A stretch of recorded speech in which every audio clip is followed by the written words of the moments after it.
நாமக்கலுக்கு அருகே பிடிபட்ட ஏடிஎம் கொள்ளையர்களிடம் விசாரணை நடத்த ஆந்திர மாநிலம் விசாகப்பட்டினம் காவல்துறையினர் வந்துள்ளனர். அங்கு 40 நாட்களில் 1,48,00,000 ரூபாய் வரை ஏடிஎம்களில் கொள்ளையடிக்கப்பட்டிருப்பதால் இந்த கும்பல்தான் கைவரிசை காட்டியதா என்று காவல்துறையினர் விசாரணை நடத்தி வருகின்றனர்.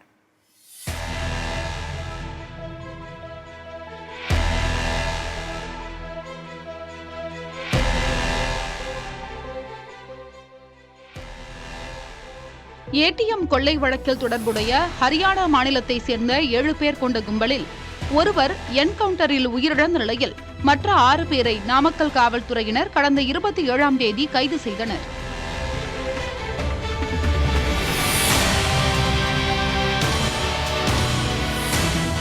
இவர்களில் அசார் அலி என்ற குற்றவாளி தப்ப முயன்றபோது காலில் சுடப்பட்டதால் மேல் சிகிச்சைக்காக கோவை மருத்துவமனையில் சேர்க்கப்பட்டுள்ளார்.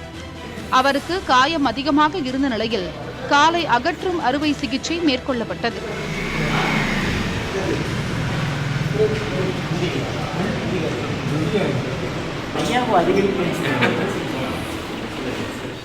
இந்த ஹரியானா கும்பல் திருச்சூரில் கைவரிசை காட்டிவிட்டு தப்பி வந்தபோதுதான் நாமக்கல் அருகே வெப்படை என்ற இடத்தில் பிடிபட்டது. மற்ற மாநிலங்களிலும் இதே பாணியில் ஏடிஎம் கொள்ளைகள் நடந்ததால் அந்தந்த மாநிலங்களை சேர்ந்த காவல்துறையினர் நாமக்கல் வந்து விவரங்களை கேட்டறிகிறார்கள்.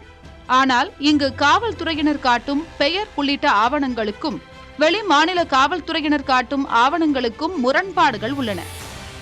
இவர்கள் போலியான அடையாள அட்டைகளை பயன்படுத்தி மாநிலங்களுக்கு மாநிலம் பெயர்களை மாற்றி கொள்ளை சம்பவத்தில் ஈடுபடுவதாக தெரியவந்துள்ளது. ஆந்திர மாநிலம் விசாகப்பட்டினம், கடப்பா மற்றும் தெலங்கானா மாநிலத்தை சேர்ந்த பெப்பரை போன்ற ஊர்களிலிருந்து எஸ்பிஐ ஏடிஎம்களில் கொள்ளை போயிருந்ததால் அங்கு கொள்ளையடித்த குற்றவாளிகள் இவர்கள்தானா என்ற கோணத்தில் விசாரிப்பதற்காக விசாகப்பட்டினத்தில் இருந்து நகர காவல் நிலைய உதவி ஆய்வாளர் சூரிய பிரகாஷ் மற்றும் கான்ஸ்டபிள் விஜய் ஆகியோர் வெப்படை காவல் நிலையத்திற்கு வந்துள்ளார்கள். இவர்கள் கொள்ளையடித்த ஏடிஎம் அனைத்திலும் இரவு காவலர்கள் இல்லை. இரவு 3 மணியிலிருந்து 5 மணிக்குள்ளாகவே கொள்ளை சம்பவங்கள் நடைபெற்றுள்ளன.